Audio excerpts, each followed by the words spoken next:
Yo, what's poppin', Bagel Bros? Today we're going to be doing Poppy's Playtime Garten of Ban Hide and Seek Challenge. Just kidding, it's another rant. This one comes from Bedoofus, who says, you know.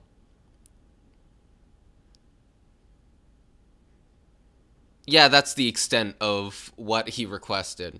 So, in case you don't know the context to this, last month, Bedoofus said that he would make me read Haruhi Volume 2. And so, this month, I read Haruhi Volume 2, and I am to give my thoughts and opinions on it. So, the first Haruhi volume is one of my favorite light novels. It's a 9 out of 10, might even be a 10 if I reread it, I'm not sure, but it's such a good story, in my opinion. What I like about Haruhi Volume 1, just to sort of set the stage here, it's a complete thought. It is one of the most thematically resonant books I have ever read. And I don't think most people see Haruhi this way, because obviously it has a lot of, sort of metatextual fun elements. It's highly parodical. It's got all that sort of stuff on. And then people, speculate whether or not Keon is making it all up and has schizophrenia or something. I don't care about any of that. I mean, I do. It's fun. Except the Keon has schizophrenia theory. I don't care for that. Whatever. But, I enjoy those elements. But what I think really sells the novel is the themes. This idea of...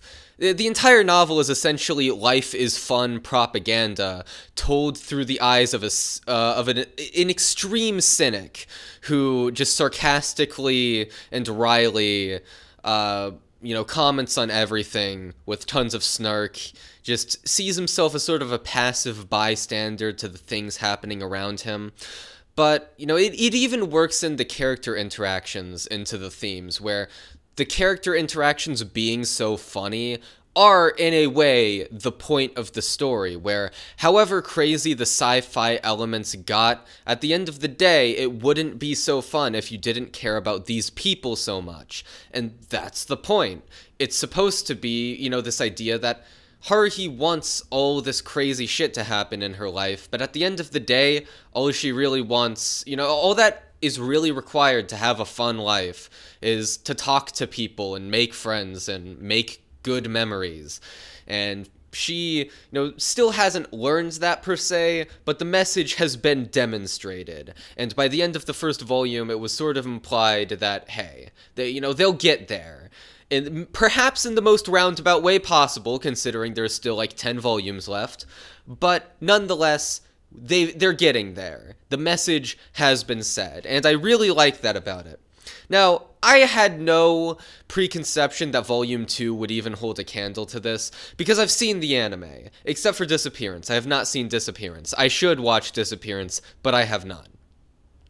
And when I watched the anime, this was by far the weakest stretch of episodes to me.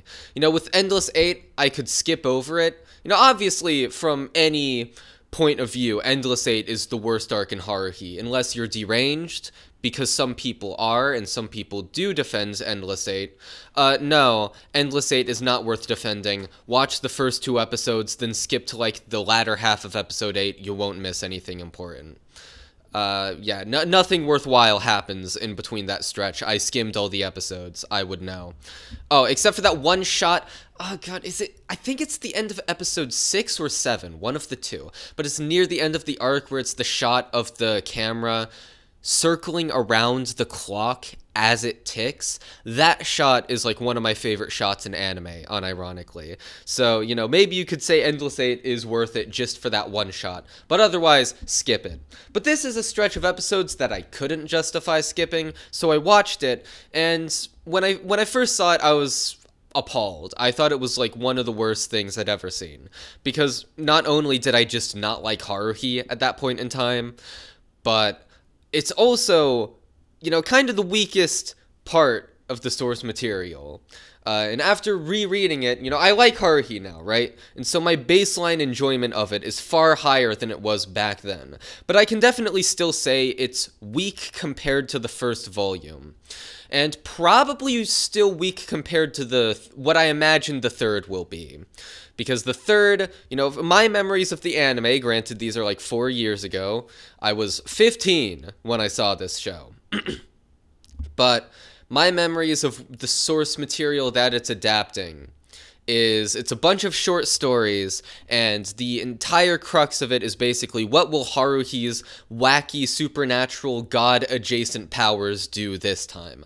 How does this, I don't know, golf tournament, I'm pretty sure they had, some kind of sports tournament, how does that end up, like, becoming this cataclysmic, potentially world-ending thing that we need to solve? There's, like, this mystery, and, oh god, what was it? I think they're on a ship.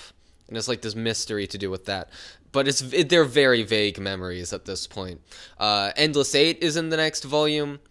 And the reason why I think that'll be better than this volume is because this volume's biggest issue is that it didn't need to be as long as it was. And it's already not a very long volume of fiction, but it still felt a bit distended for what the actual content of it is. Which is to say, they make a movie, the movie is bad, that's the joke. And there's a few, you know, it does escalate as it goes on in terms of stakes and plot, but I really get the sense that Nagaru Tanegawa did not have much of a plan going into this. He had the vision of, okay, they're gonna make a movie, and it's going to eventually devolve into, you know, beginning to end the world or whatever, you know, alter the fabric of the universe, as is the case in all of Haruhi's slice of life moments. And that basic formula is good. I like the basic concept, but, you know, it doesn't need to be as long as it is, because this is, you know, 5 episodes in the anime, I'm pretty sure, whereas most of the slice of life stories in fucking the next volume, which I'm pretty sure is the Boredom of Haruhi Suzumiya, most of those are like 2 episodes in the anime, like 1 or 2. And so, comparably much shorter stories. And although this could be, like, the equivalent of 3 episodes in the anime, so that would be, like, what? It's, like... God, how many pages was this, even? I know it's, like, low 200s of page count. I don't know, it could have been, like, 160, 170, maybe. Somewhere around there. You could have cut stuff out. Because there is a lot of the movie just sucking and being bad, and a lot of it I don't think is extremely funny. Although, not all of it is unfunny. There are some highlights. My favorite scene is when they're... okay, so they go to this shrine to film. Right, so Haruhi has this shot in her mind where Mikuru is going to have all these doves around her, preferably all white. But all these doves, and she wants to fire a BB gun so that they all fly away. And so there's all these doves flying away. It's this symbol of the peace being disturbed. I actually really like that she never explains the symbolism, because the book has enough faith in your intelligence that you can understand what Haruhi's mind is going for. Because it's the most obvious symbolism in the world, because Haruhi is a shit filmmaker. That's the entire joke. So yeah, where, you know, the peace is being disturbed, that's the basic gist of the shot. So she fires the BB gun. Or rather, well, first of all, she lays down food for the birds right next to the sign that says, "Don't feed the birds." Then they all start swarming around, you know, expecting food and whatnot. Then she fires the BB gun. A priest at the shrine hears. So he... Well, hold on, was it a shrine or a temple? Does it even matter? I don't know. I think it might have been a temple. Whatever. Anyway, he comes out, and he's all like, "What the fuck are you guys doing?" So then Haruhi starts firing the BB gun at the priest. That is the funniest thing ever. That is a great scene. Most of them aren't that funny, but there's still some highlights. You know, the one energetic girl, Surya, she gets Mikuru drunk. Menace to society, by the way. Surya needs to get locked up. She put that in Mikuru's drink when she was, I think she's 17.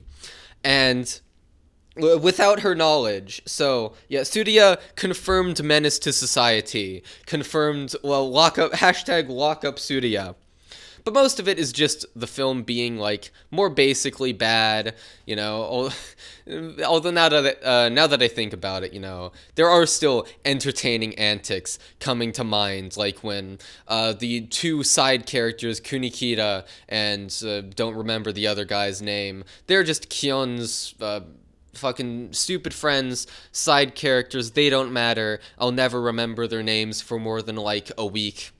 But, you know, they're throwing Mikuru into the water because they're playing the henchman, and then one of them also falls in, because of course he does. Because this entire thing is just meant to be as much of a train wreck as possible. And the entire time, Haruhi is being her usual self. Her being a menace to society is mostly isolated to just Mikuru in this volume, where, sure, she's a pest, she always is, but she really, like, it is just continuously traumatizing Asahina. It's rough for her, but, you know, joyful for Haruhi. And this leads to what, when I saw it in the anime the first time, was like my least favorite scene probably in the entire show, where... Okay, so the general idea of this scene is that Keon, he finally loses it with Haruhi. He's spent so long being a bystander that he is just like, you know, he's watching all this of Haruhi being a menace to society, and his breaking point is when Haruhi starts smacking the back of her head in order to get contact lenses out of her eye. Don't know how she thought that would work, but Keon's like, you know what, I've lost it, I've had it, like, that's the end of this. He is literally about to punch her when, oh god, how am I blanking on his name? He's literally one of the main characters, Esper guy, holy shit, how am I blanking on his name? Fuck, I'll probably remember it like a minute from now, and then I'll say, oh, it's that guy, that's his name.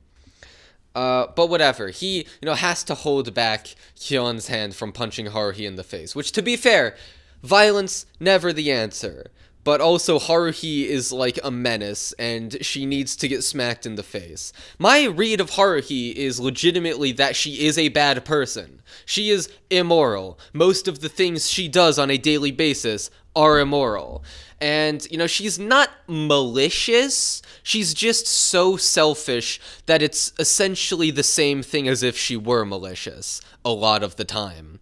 And so, you know, she really does need to be, not, you know, have some sense knocked into her, understand that her worldview needs to end. And when I first watched the anime, one of my biggest problems with the show as a whole was that Haruhi being God felt like rewarding Haruhi for being so self-centered, where she believed the world revolved around her, and then it's revealed that the world does quite literally revolve around her. Of course, more charitably, you can read it as a very ironic and funny joke that's fitting of the cynicism that Keon gives the world. And it does help bring that out of him, this continuous cynicism that he brings the series, where, oh yeah, this menace to society is someone I have to deal with, or else the world will end. Great. But it leads to this scene where, you know, I'm still blanking on Esper guy's name. I'm gonna actually look at, there's a mouse in the garage, holy shit.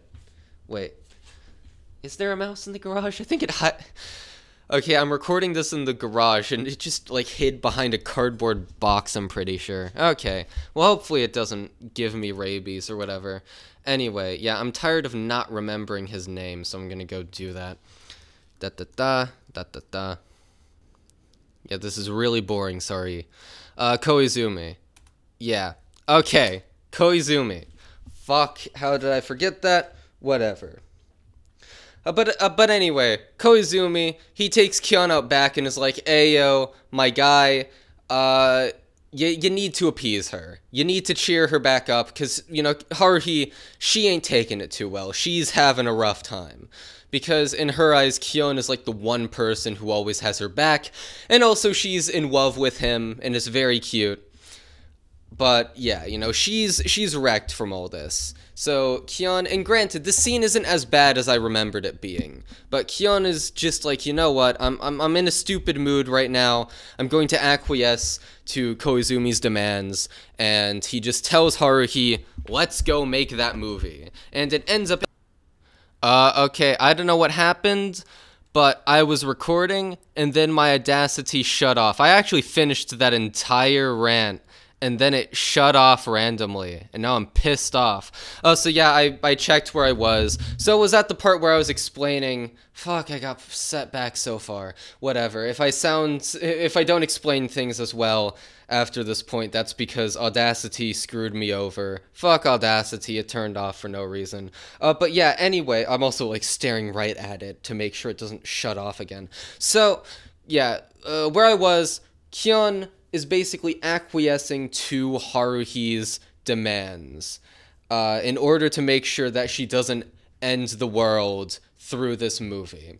And I very much see it as that, as opposed to him saying, hey, be as evil as you want, you know, that's fine by me. Yeah, I don't necessarily see it as the story justifying that anymore, but it also makes it really weird to think about it, because I'm just like, why was this scene in the novel? Because we're clearly not addressing Haruhi's selfishness yet, at least not on a deeper, more fundamental level, right? We're not trying to get Haruhi to change her ways, because we're just not at that part of the story yet, which I presume we'll get to, maybe, hopefully, because I think that would be an interesting development to see. But if we're not addressing that, why make it seem as if you are about to address it? You know, it is part of the series comedy that we have to acquiesce to the unreasonable demands of this horrible god who shouldn't have been put in charge. You know, I do see the humor in that, and most of the time that joke does work. But here it is partially played for drama, but I also don't really know what it was going for. And I'm not convinced that Nagaru Tanigawa necessarily knew what he was going for either. You know, I really get the sense that this novel, and granted I have like no basis by which to claim I know this, because I don't, but you know, it gives the impression of a novel that was written in a frenzy after completing the first novel and getting it published, where, you know, he had this general layout of ideas for the wider series and just like rushed down to get, rushed to get a volume out, essentially. That's the impression it gives. Obviously, can't prove that that happens, that happened, bleh, but you know, it feels that way, and so it feels very unplanned and slapdash, and like there could have been more thought put into it. That would have been great, but yeah, you know, it's not as well put together as Volume 1, but it still is an enjoyable read, and after this moment is when the novel really picks up, where reality starts unraveling, you know, the nature of the world begins changing due to Haruhi's whims, and it's great. I love that part of the volume, although it does end a little abruptly. You know, I don't know, it's hard to put into words, but it didn't feel like as satisfying of an ending as it maybe was going for.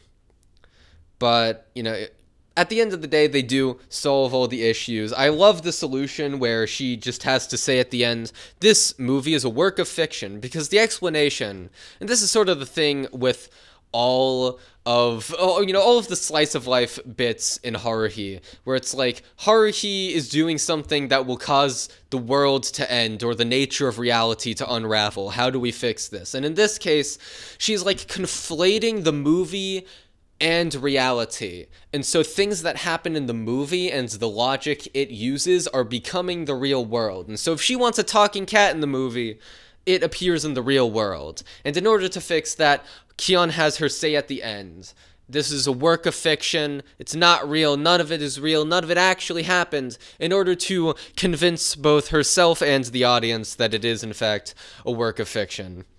And, you know, I like that about it. We get more insight into Mikaru's specific thoughts about Haruhi's godhood, or perhaps lack thereof. It's only one theory, after all. And I liked that. I thought that was interesting world building. But yeah, overall, this is just not as well constructed of a novel as the first volume. I probably didn't explain that last bit as coherently as I could have, just because, once again, the recording turned off, and so I kind of speed ran this last bit. But overall, I'm thinking like a strong 6 to a light 7 on this novel. Give it like a few days. I'll probably finalize my score in that time. But yeah, that's about it. See ya.